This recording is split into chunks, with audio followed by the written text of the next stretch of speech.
Simnas itu merupakan pekan seni mahasiswa nasional. Ada dua jenis, seni pertunjukan dan seni penciptaan. 15 menit sebelum mulai menulis itu diumumkan temanya. Temanya langsung juga di hari itu, teman-teman.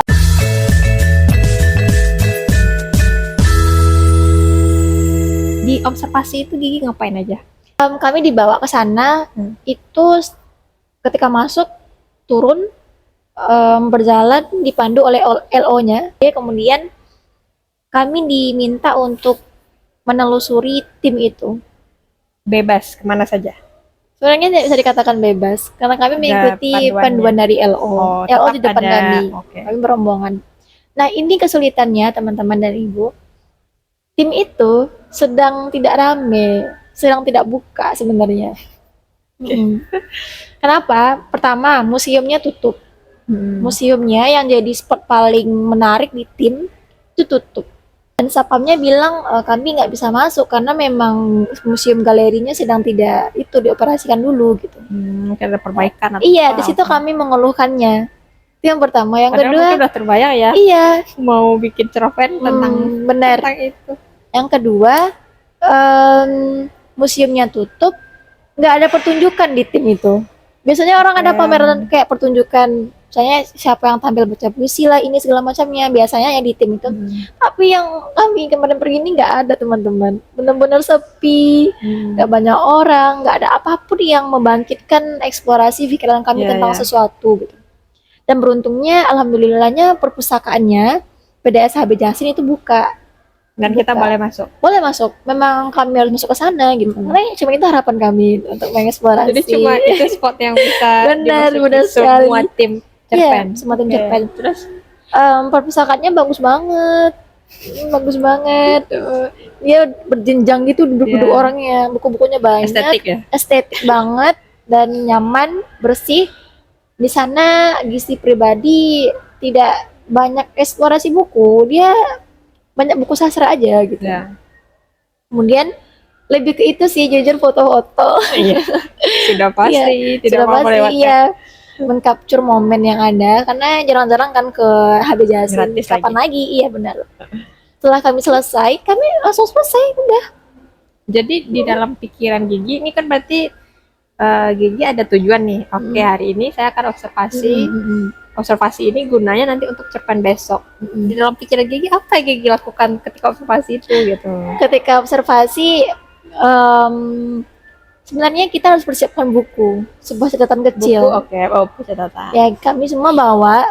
Kalau Gigi waktu itu karena tidak sempat membawa buku, jadi di HP aja. Di HP. Jadi apa yang Gigi temuin di tim itu Gigi tulis. Misalnya nih kolom-kolomnya seperti apa sih? Yang paling menarik sih ada seorang bapak tua yang membaca buku di sana. Dia sendirian. Itu Gisi tulis, Gisi masukkan juga sebagai bahan nanti. Kemudian di apa nama museum galerinya Gisi tulis. Kemudian apa nama perpustakaan yang Gisi tulis gitu. Di perpustakaan itu ada apa aja menarik Gisi tulis. Nah, tidak terlalu banyak. Apa yang kita lihat, apa yang benar. Apa yang kita lihat gitu lah ya. Apa yang kita lihat pokoknya.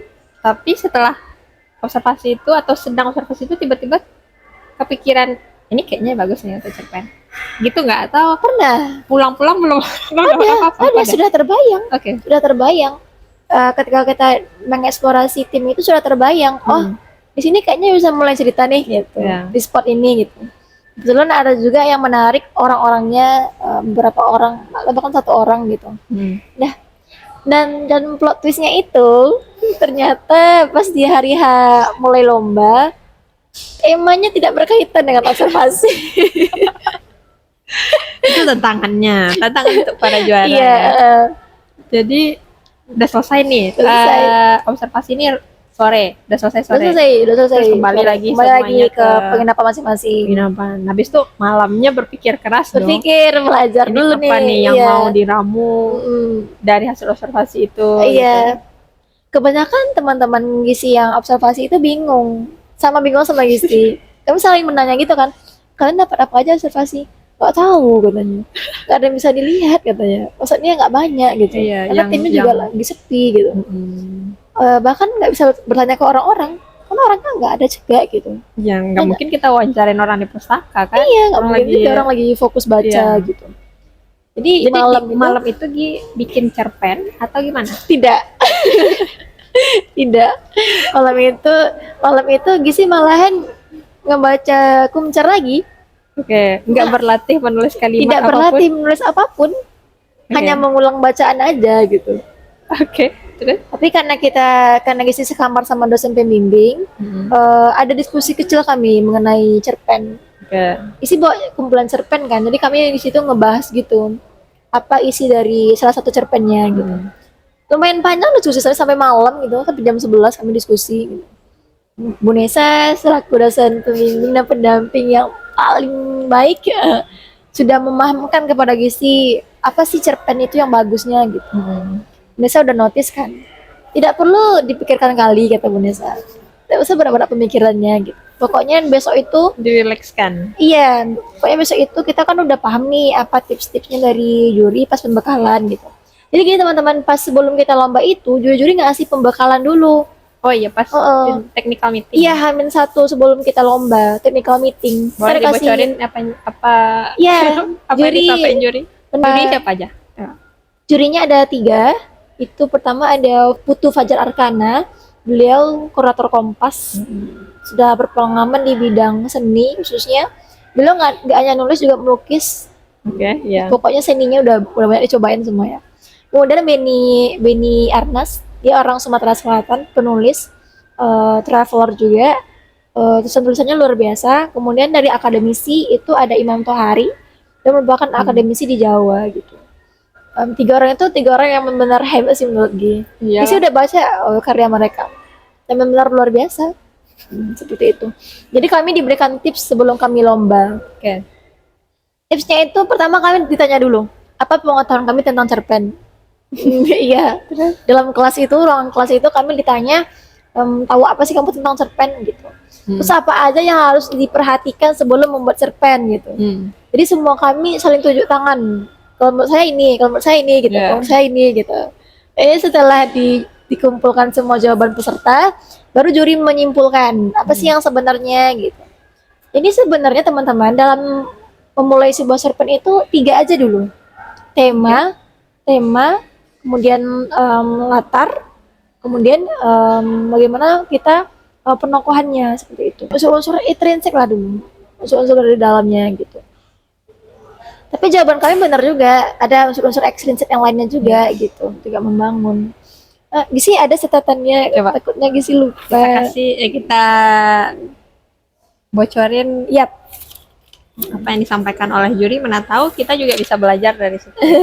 Karena nggak semua orang juga bisa mendengarkan beliau kan? iya. Mendengarkan beliau. Semuanya itu jurinya memberikan pengarahan semuanya ketiga-tiganya atau cuma Semuanya. Oh, semuanya. Semuanya mengenal. Jadi aspek penilaian juri itu untuk cerpen yang pertama autentisitas ide dan kesegaran teknik penceritaan. Jadi originalitasnya itu loh Bu, nggak saduran, Ya. nggak menjiplak punya Itu orang. sudah paling utama ya. Itu paling sudah utama. paling Itu 30% nilainya. Itu. Yang kedua kemampuan mengolah unsur-unsur cerpen seperti unsur intrinsik dan ekstrinsiknya, tema dan sebagainya. Kemudian kemampuan membangun unsur cerita seperti itu. Itu yang paling tinggi itu ya yang nomor 2 tadi, kemampuan mengolah unsur-unsur cerpen seperti tema, menggarap penokohan atau karakter, membangun konflik, latar dan sudut pandang. Itu yang paling penting. Baru kemudian yang lainnya itu kemampuan membangun unsur cerita seperti itu. Itu yang paling tingginya. Ada tips khususnya nggak dari juri? Ada.